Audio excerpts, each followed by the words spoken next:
Good morning, everyone. Welcome to Chimpreneurship. This is a weekly Chimpers production which takes place every Wednesday at 12 p.m. Eastern Time. So you can put that right into your calendars. We'll be hosting some of the most talented, the most successful, and most entrepreneurial builders and leaders in the space every single week. If you don't know already, my name is Bchek. I'm the author of The Snapshot, which goes out daily on Twitter and one time per week in newsletter form. And I host The Modern Market, a daily show on crypto, NFTs, and the creator economy. And that's where you can watch this conversation live on YouTube and X right now. I'm joined, of course, by the epic founding team of Chimpers on stage. We've got Sir Joey, Insight, and the Pixel Prince Timpers, the creator of Chimpers himself. Speaking of Timpers, he has designed a POAP for today, which you can claim at the end of the show. So stay tuned to get hold of one. It includes our special guest today, and we'll get you entered into a raffle for some Chimpers NFTs at the end of season 2 in March. And just before we start now, we're delighted to shout out our sponsor for season 2, which is SeedWorld. SeedWorld, created by Seedify Studios, represents a new era in the metaverse landscape. The platform will be fully centered around user-generated content, offering a unique blend of creative freedom and digital innovation. SeedWorld invites users to explore and shape a virtual world that values decentralization and personal expression, and we'll hear more from them a little later. But now to our special guest today. It gives me great pleasure to welcome them to the stage with us. The head of Web3 at Quirkies. Our special guest today is Pappy, aka the one and only Pappy. Welcome, Pappy. How are you doing? And are you ready for some chimpreneurship? What's up, Bchek? Doing amazing and happy to be here. What's up, everybody?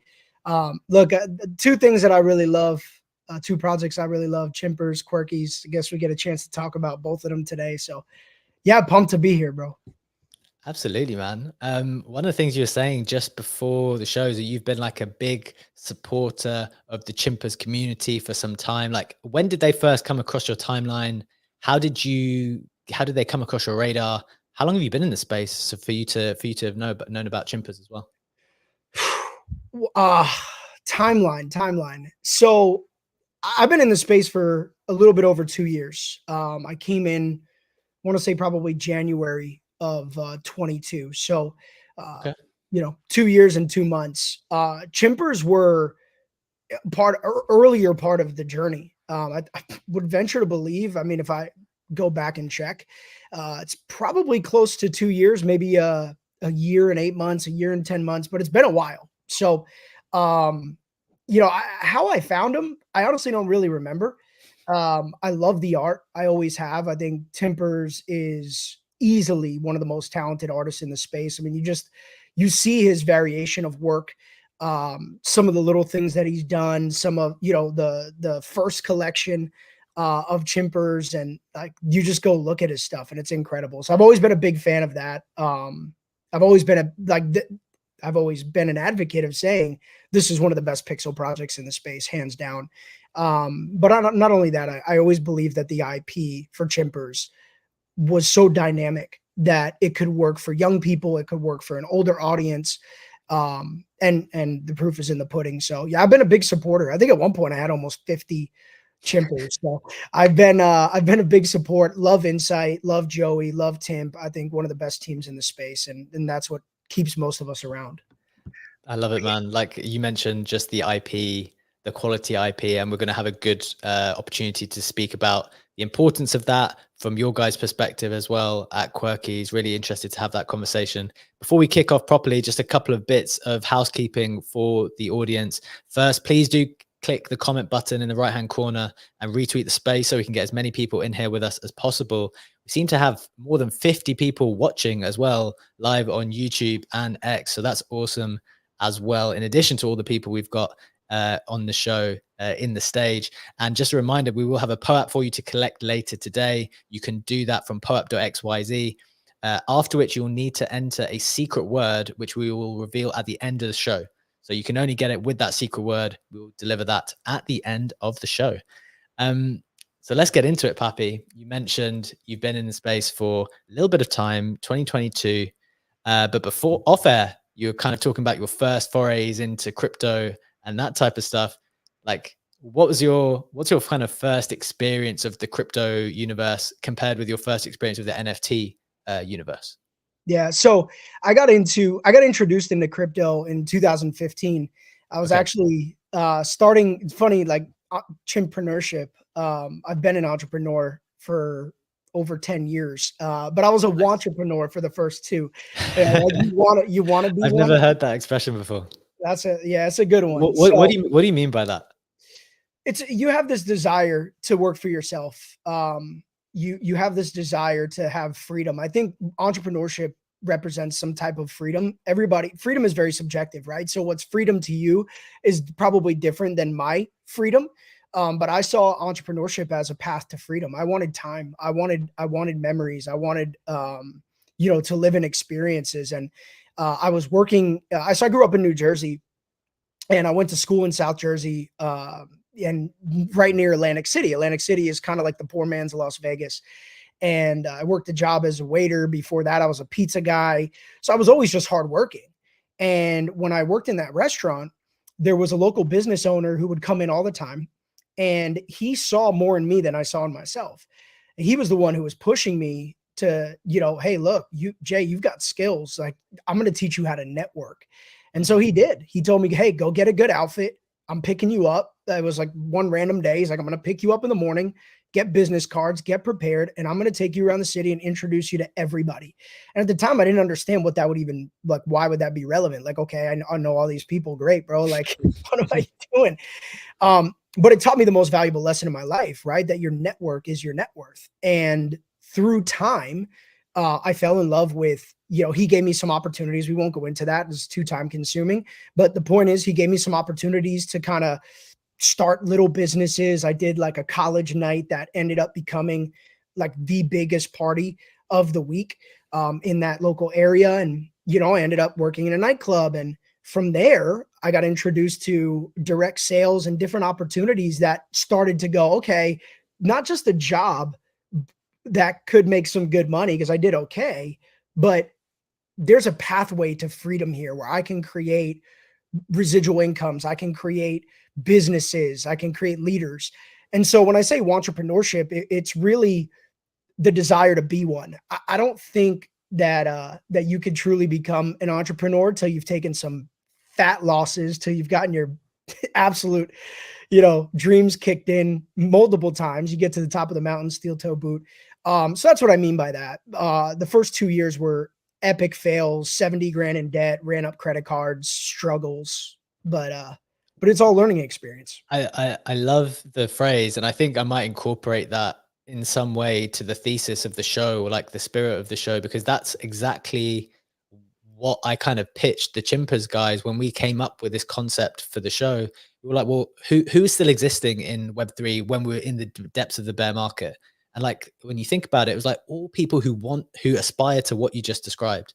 It was like people who want to try to make something of themselves. They're probably not content with the way that things are going, or not perfectly. Like obviously you're happy with how things play out, and you have to be happy with how things are, but they're aspiring for something greater. And the freedom that crypto brings, that Web3 brings, is definitely, there's something about self sovereignty that people 100%. are aspiring towards. Yes. I So think I that's love that phrase. just to say, bro, like that is my biggest passion every day when I get up and, I'm part of this space, because the people can then become a part of that aspiration. They become a part of that passion, right? The idea to create Quirkies or to create Chimpers and to birth this IP and then create a kind of a business and a community and ecosystem around it that other people can then participate in.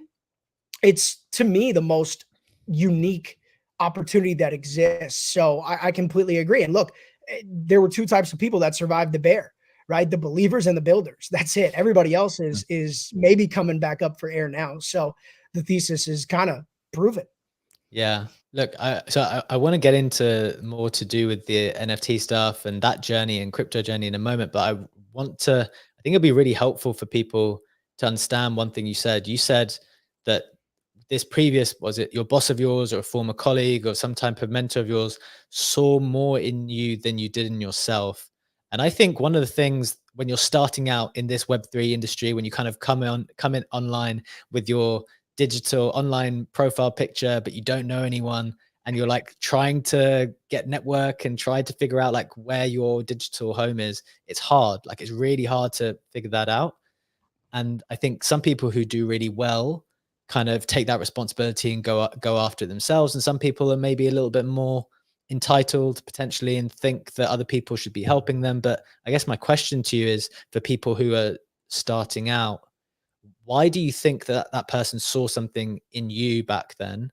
Because I'm sure that person, like, taking out all of their time wouldn't just do that for every single person. There must have been some type of spirit in you that they thought, do you know what? This is worth even my investment of time in order to invest in you. So what is it that helps people, encourages people to invest in you? I'd say energy, posture, self-confidence, self-belief. Um, there's a book that I read early in my entrepreneurship career. I hated reading, bro. So it's pretty funny. Like, my first mentor was like, "All right, let me get you a couple books," and I'm like,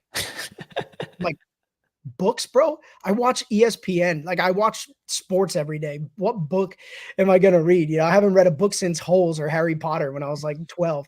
So he gave me this book, How to Win Friends and Influence People. And if somebody's kind of looking to go more elaborate on your question, it's a great question, but we can only cover so much. Sure. Like, that book is a great starting point and is tied to a lot of very successful people, and the shift in it's a paradigm, really. It's a shift in just the way that you think.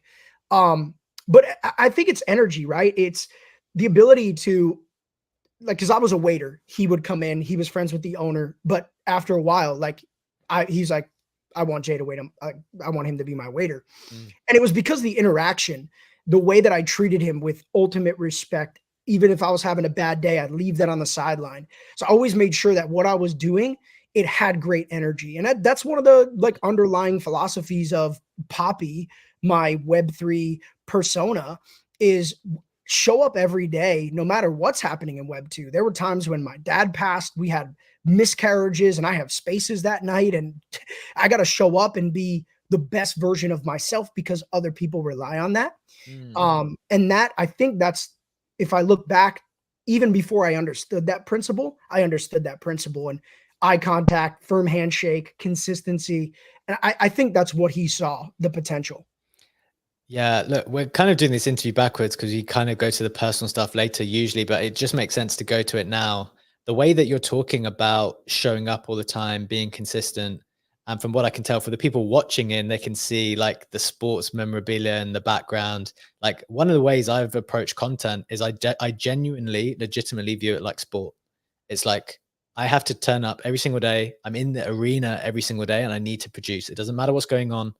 This is my sport. And I actually used to be very competitive when I was younger, like moving into retirement now for some of the sports. But like, this is my sport now. This is how I play the game. I'm like in the arena producing content. And I just wondered whether that's like a useful analogy to you. It sounded like that in the way that you were talking about it. Is that how you Oh, approach like you your you entrepreneurship? nailed it, bro. You and I, like, we couldn't be more aligned in philosophy. So I was a mentor. This is fast forwarding, like, this is now like overarching, but Sure. first 2 years were struggle. The next several years were unbelievable.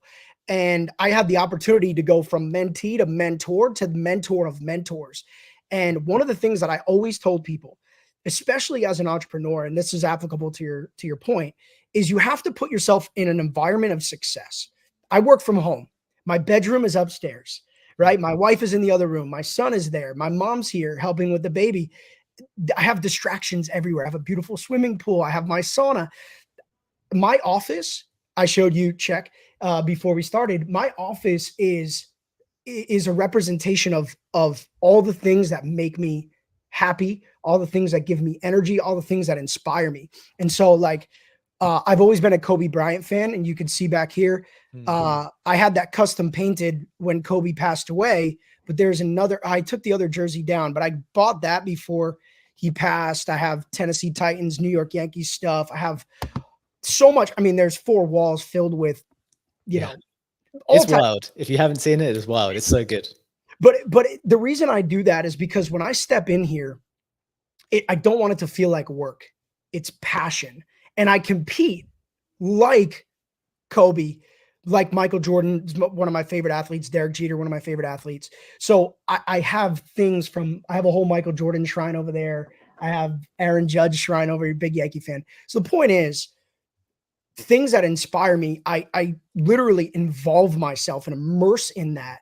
And sports is the biggest factor because there's no greater competition than to show up every day. To your point, baseball players, they play 162 games a year and they have to show up every day with Yeah, that same level of there's new fans in the stadium. They all paid to see you play. You better put on your best. 100%. I love the analogy, love the energy as well. I think it's so interesting that when people, I actually think it's really interesting when people have been doing the game for a long time, still manage to come with the same energy, right? I think that's super important to manage to keep that Love passion. or hate LeBron. You could love or hate LeBron, right? I think it's 50-50. The guy shows up he's on my fantasy team. He is carrying my fantasy team like 4 nights a week. I'm like, the guy's just a machine, bro. Yeah, amazing. Right.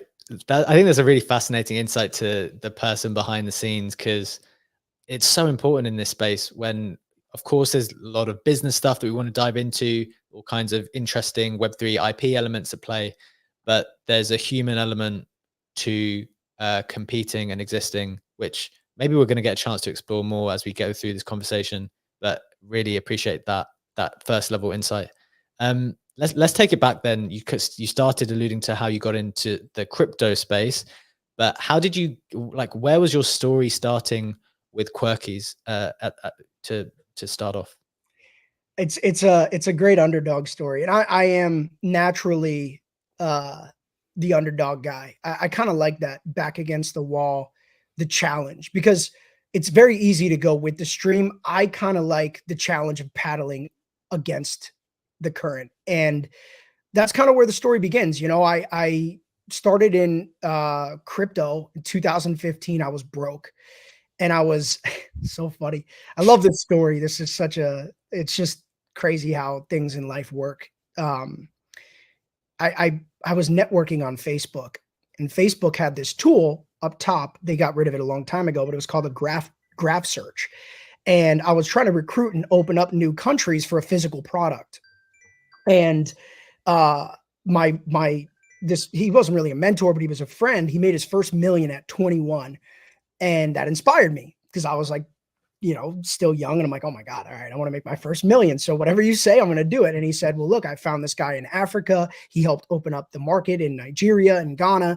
They ordered tens and thousands of these products and I had an override. Boom. I'm like, okay, so there's possibility. I don't know anybody in Africa. So I go on Facebook, I'm networking, and I met this guy. His name was Roland.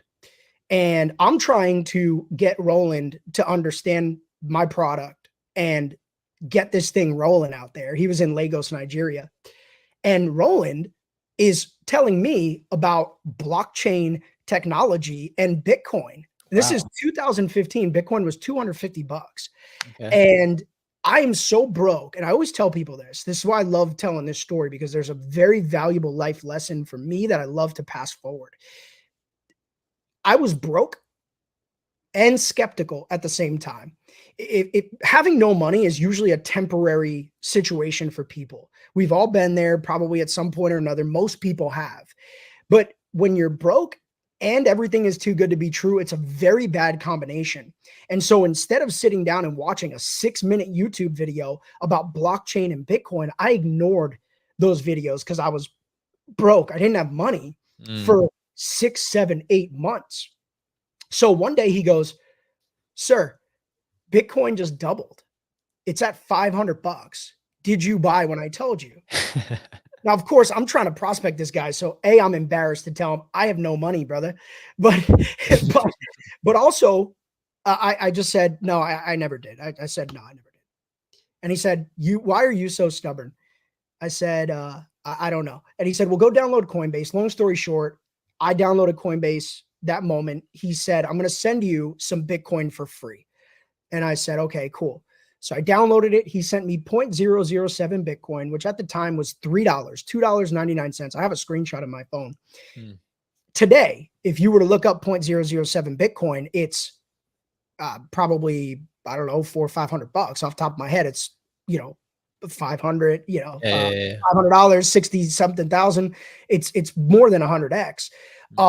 And that moment changed my life. $3. If I ever write a book, it's going to be called How $3 Changed My Life. It allowed me to set up dollar cost average strategy on Coinbase, which I started doing. And as soon as I ended up coming out of the hole, making money in like early 2016. Me and my business partner became top 5 in the world in direct sales for 6 straight years. And so as I'm making money, paying off debts, paying back mom, doing what I got to do, I'm just putting $100, $200, $500, $1,000 into crypto. So that's the crypto background.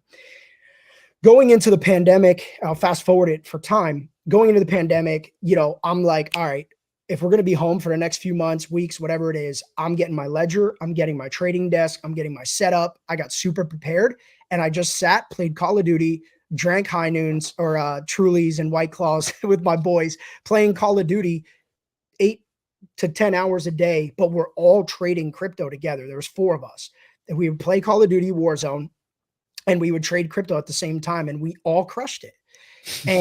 But we all got into one project that we really believed in, and it ended up getting rugged. And I told you before, I wore that project on my sleeve because I actually believed it could have a pivotal role in the crypto ecosystem. And it ended up getting rugged by someone I thought was my friend. We found his wallet later. It was basically him selling all the way down, and some celebrities. We won't get into it. It's irrelevant now, but I lost $1 million. And one of the other guys in that project said, dude, let's go to NFTs. And I said, pictures on the internet. This is stupid, bro. He's like, no. He's like, and then he explained it to me. My first NFT was a Proof Collective Pass. My second NFT was a World of Women. My third NFT was a Mutant. And somebody that I met in Bored Apes was the one who introduced me to Quirkies. He had a couple. He was excited about it. He said, look, it's a 5,000 collection. Doodles is 10,000. Bored Apes is 10. Mutants are 20. So strictly from a supply and demand. CloneX is 20,000 at the time. These are the top projects. He said, I think this can be special. Look at the art. There's no smoking. Men, women, kids, everybody could like it. I said, cool, I'll buy a couple. That's where the journey began. So it was really just a friendly shill. Like, hey, by the way, this could be the next big thing. There's only 5,000 of them. So if anything, we can get a good play here. And here we are 2+ years later. That's pretty awesome. But there still must have been a big jump from, that friendly shill, picking up a couple, and now you becoming the head of Web3 at Quirky. So what was that transition like? What was that journey? Big transition. So I end up getting a couple quirks. And then one of the guys said, hey, you need a 1-of-1. We're creating a DAO. All the 1-of-1 holders are badass. We're all in. We're going to push this together. We want you in.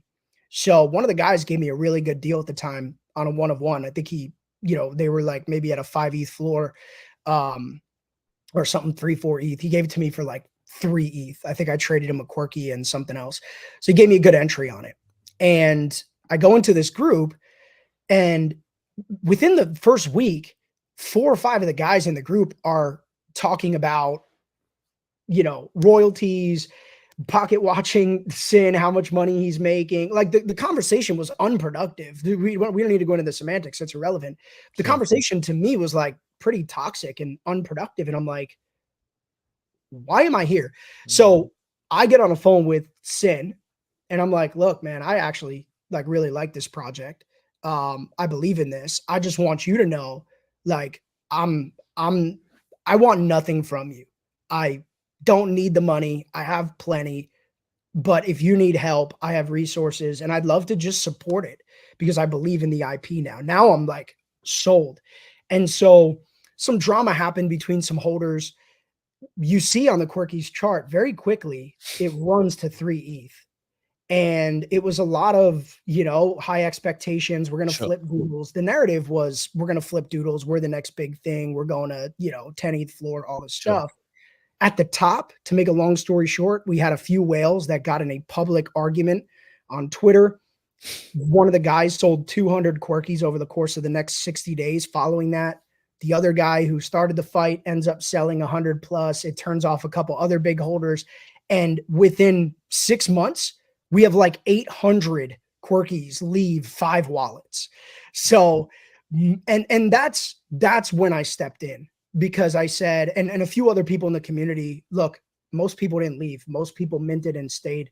Most people didn't care about the drama, but to go from 3 ETH to zero point 0.6, Yeah. back up, get kicked back down, it's an emotional roller coaster for people, because Sure. they're going, are we really going to zero?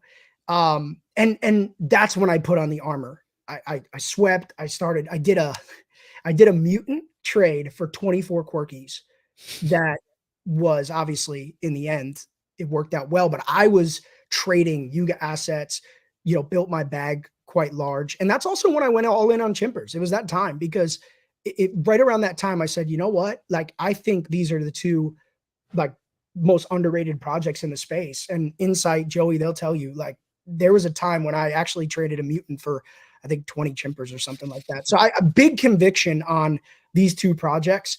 And it was, like I told you, it was really the underdog story of, people are going to try to, take this down, or people are leaving. I believe that this could be one of the best projects in the space. I'm going to put on that armor and go to work. Okay, so that's really, really interesting. I've got two quite distinct questions actually from what you just said. The first one is from the trading perspective, how do you build the conviction? Because you've spoke about like you're clearly very happy to take big swings at things. It's like, what's the thought process there? Sometimes people can feel quite scared or have trepidation about doing those types of things. Maybe let's start with that. I think it correlates to belief. And also, like, for me, when I have conviction in something, there is no obstacle. There's nothing. There's, like, in my mind, dude, the timeline could be filled with blood, murderous FUD. We've been there before, right? Sure. And people will tell you, I am overly focused and optimistic. So I'm not naive, because I think you could be naive and you can get absolutely slaughtered in this space, especially this space, because it's blockchain and people can rob you, lie, do crazy stuff, take the money and disappear. I've been firm in my beliefs, and that's why I take big swings. I met Luca personally, like, over a year and a half ago, when Pudgies were 3 ETH. And I should and would and could have, because we talked just like this on a call for an hour. We had a lot of similar friends. He was in Miami. I was in Miami. I'm like, I'm betting on this guy. He talked a big game, but I was like, I think he can do it. Hmm. And I didn't swing big enough with Pudgy.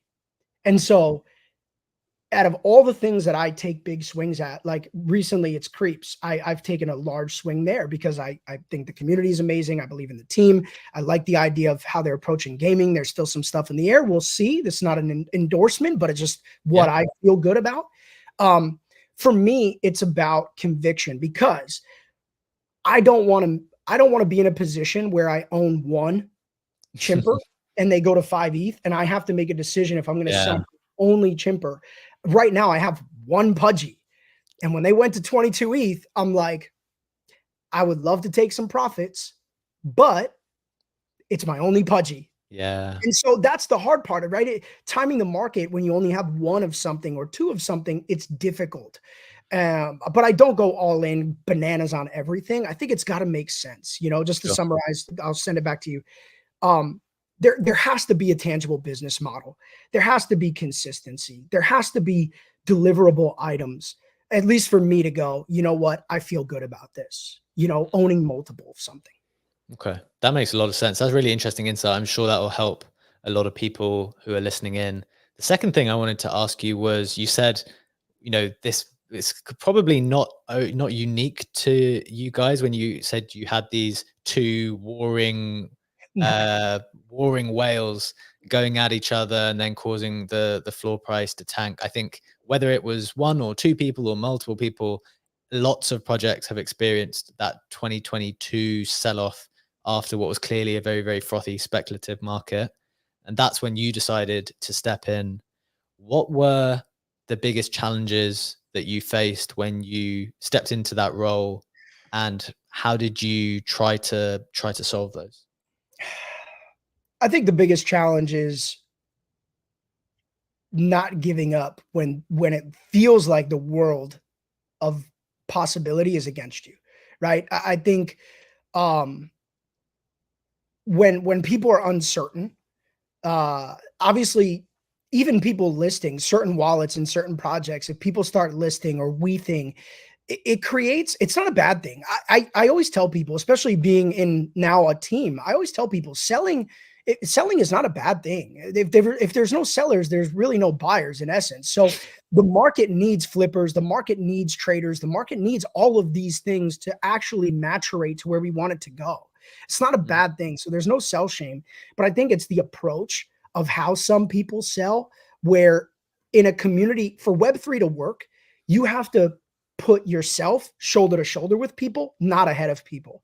I could have at one point, I had 100 plus Quirkies. There was hundreds of blur bids. I could have pressed one button, mm, liquidated $500,000, put myself before the community. But what would that have accomplished? And so for me, the biggest challenge was not being on the team.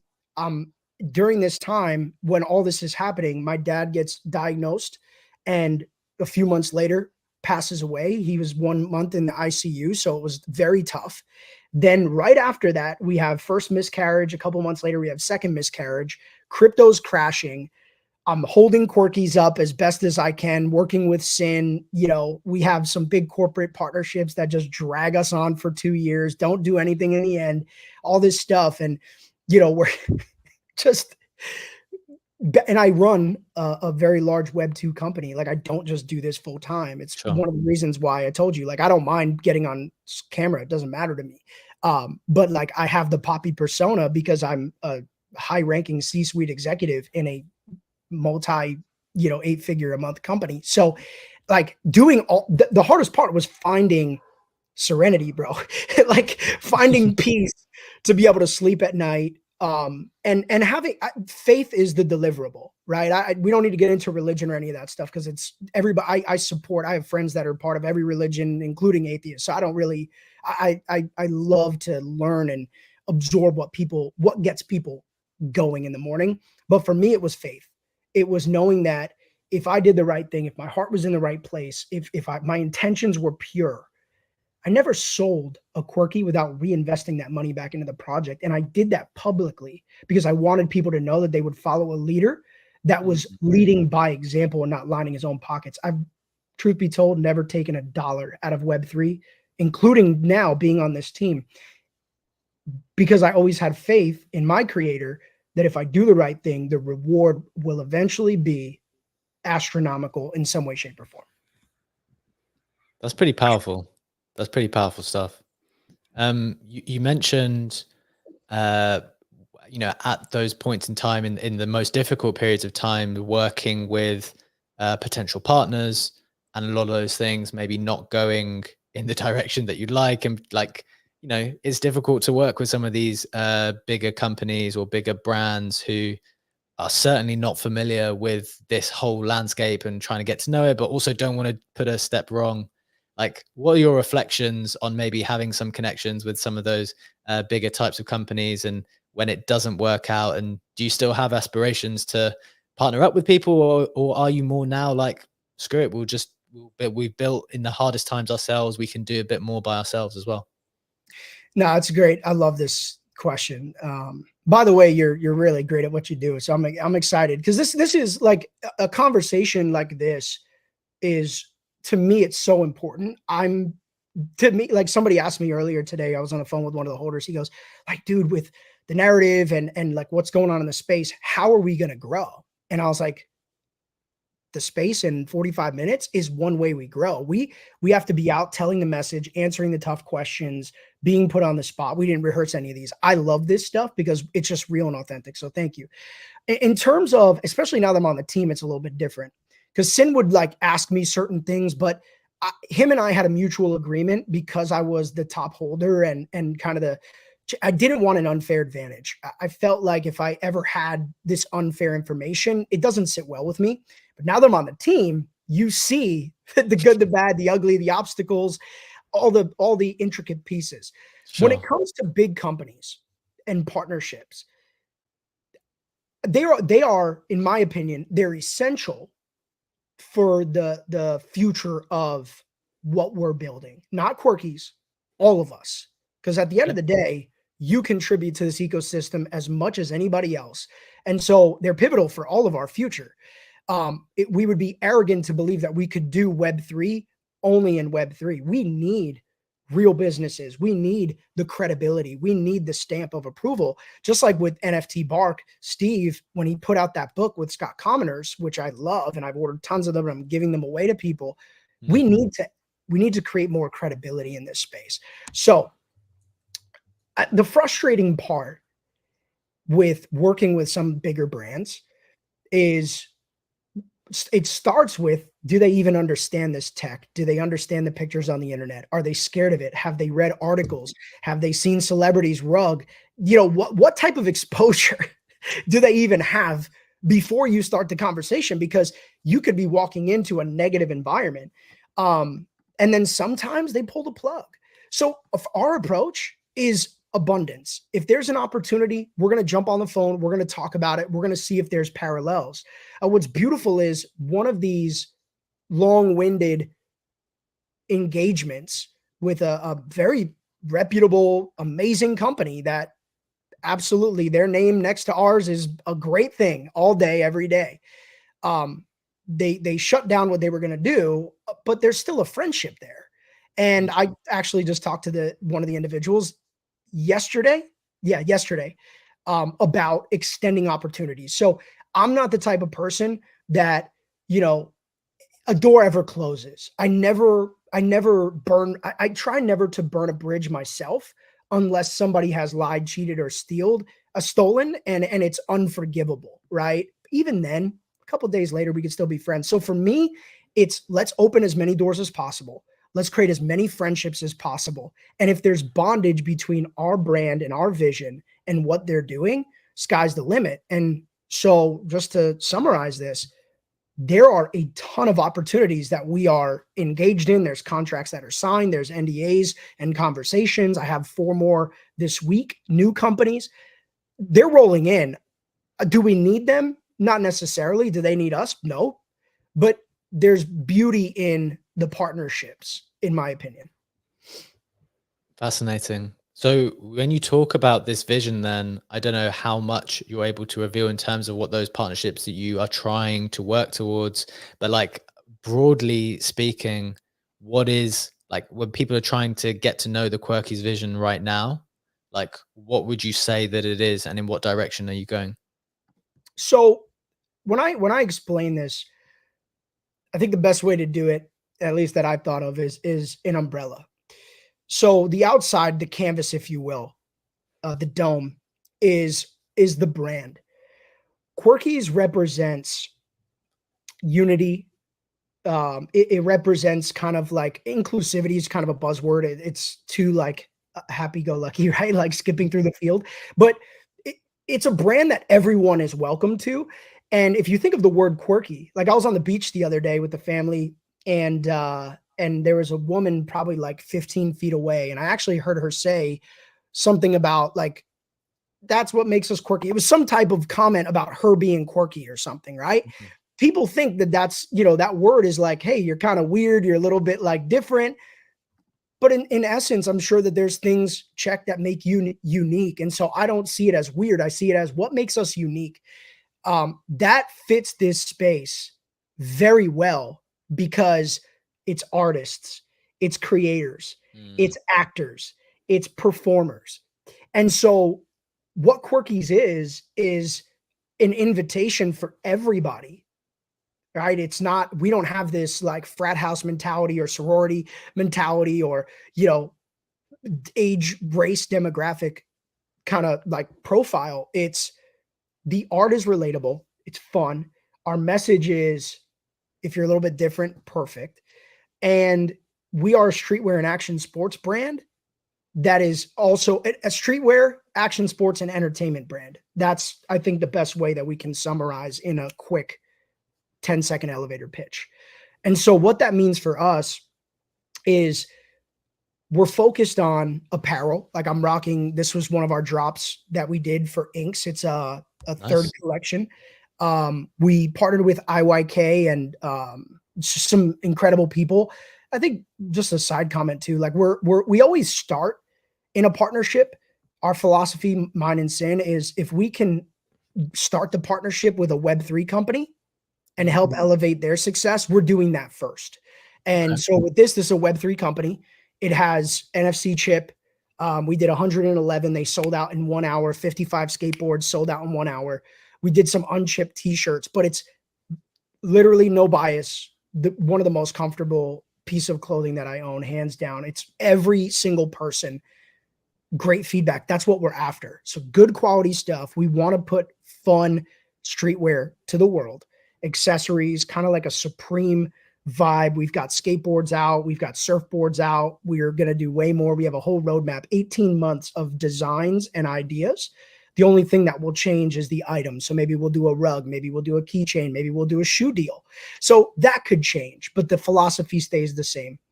And then we just announced, in my opinion, probably still very underrated.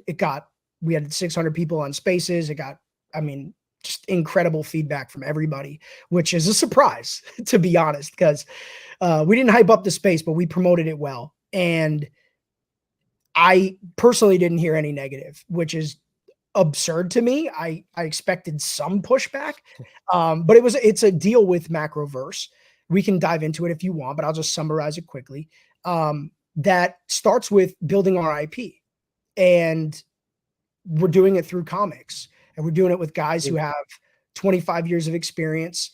Their accolades are incredible, and their connections are absurd. Like literally, I'm like, can we work with this company? They're like, oh yeah, I know this guy there. What about this? Can we do this? Oh yeah, I know Bob, who's the VP of sales. I'm like, oh my God, like it's opened so many doors for us, and it's about telling our story, getting the IP out. We can bring the clothing and streetwear into that story. And then just, it allows us to partner with people, offer them something, and bring it all to life.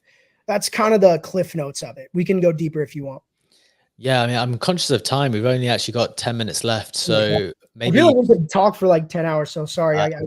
No, it's good. It's good. It's a great conversation. Maybe one thing to ask on that, in terms of like when people, I think people feel very overwhelmed in this space with like how much stuff is going on all the time. You mentioned a few aspects of the vision there, some of which you maybe, as you said, you can like tie into each other. And so in that way, it's kind of helpful.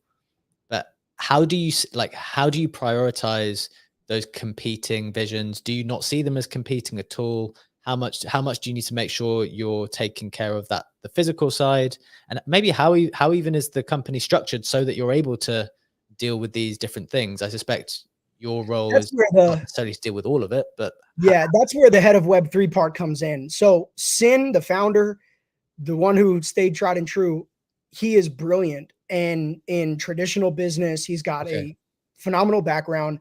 He's really good in the boardroom, man. Like I have introduced him to some very like high level executives, decision makers, VCs. People really like him because he's very black and white. Now, some people in Web3, he's Australian. He's very to the chase. Not everybody. Some people are like, yo, he's a little bit like to the point. He's not as bubbly and fun as I am, but he's brilliant. He's loyal, and he's honestly a really good friend. And to me, that's the most important part. So when I said, hey, I'm going to join the team, you focus on the business. Let me focus on, Web3 partnerships, opening doors. What was that? You good? Very loud noise from the other room. It's like thunder and lightning here. So anyway, I think we're good. It's the divide and conquer aspect. They're not conflicting. In essence, they're kind of like a yin yang, how it comes together. They're one but the same. They're different but the same. Meaning, our brand is streetwear, action, sports, and entertainment. And so, just like, let's say Chimpers shipped apparel, Sure. that was a holder perk. Hmm. Our side is every month we're doing exclusive drops. So one of the expectations is if we have good quality streetwear and we're building that brand, we want to get into the action sports world. We want to be kind of like a Red Bull or a Supreme, a household name where you're like, oh, dude, that is great merch. It's quality, it's consistent, it's got the chip. That's the brand and that's the business model. But the comics to us, to me, it was like the equivalent of, let's say, Doodle's hiring Golden Wolf Studios. We Okay. need a creative component to bring Got that it. art to life, to bring the characters to life, because we have a direct path to wherever entertainment can go: toys, movies, TV, and it's all realistic. Comic Con, so our presence can be both, if that makes sense. Absolutely. That completely makes sense to me. I think people leaning into the content side of things is incredibly important in this space. So I think that makes a lot of sense. I'm very conscious of time. I want to ask like maybe something more on a personal level before we round up and we get that POAP into the listeners' hands for their chance to enter the raffle at the end of the season for some Chimpers NFTs. Maybe from a bit of a personal level, Pappy, you've kind of spoken a lot about the passion, the kind of craziness of the space a little bit, and how, you know, the general vision for Quirkies. Like, in all of this craziness, when times have been most difficult, what have you kind of leaned on most to help you get through? And in addition, for the people who are listening in, you know, looking for some of that inspiration because they're trying super hard, and maybe, you know, it's hard at the beginning when you come in and you the ways that you're trying to press forward don't necessarily lead to an open door. It might be a few closed doors before you get to an open one. What would you advise people like wanting to make something of themselves in this space? Great question. Number one, just be authentic. I think where a lot of people in this space trip up is trying to be something they're not, trying to chase that shiny object, trying to be part of every meta. If you, I can't say this loud enough, and you know, check, It's happening right now. Yeah. because of what you and Legendary do on a day-to-day basis. Like, you see every project, every shiny object, every day. This space pumps a new headline, right? Every day. For me, it's about being consistent, being focused, being genuine and intentional. And the best thing that I can say is that you just got to surround yourself with the right people.